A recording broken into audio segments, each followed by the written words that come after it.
So, paano ba natin bubuhayin yung Oppo Reno 2F kung hindi na gumagana yung power button? Hindi na gumagana yan. Yung sa akin kasi, lubog na siya. So, kahit anong pindot mo dyan, hindi mo na talaga siya mapipindot. So, ito-turn on natin siya gamit yung volume down button. Yan. Pindutin natin yan. Tapos, i-connect natin sa charger.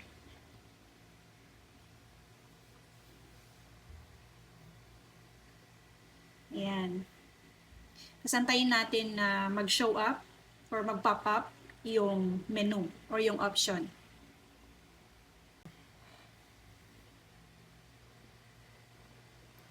Okay, so i-select lang natin yung English.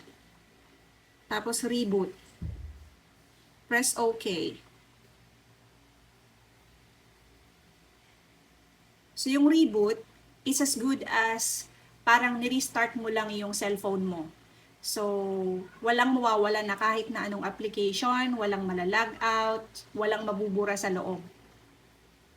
So, antayin mo lang siya na mag-restart. Tapos, pagka nag-on na, bumalik na siya, ayan. Nag-restart na siya.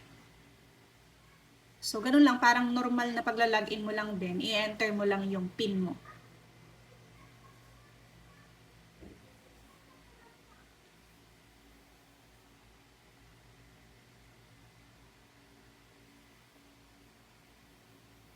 Okay. So, yan. Diyan. Enter mo na yung PIN mo. Magla-login ka na. That's it. Ganun lang siya kabilis.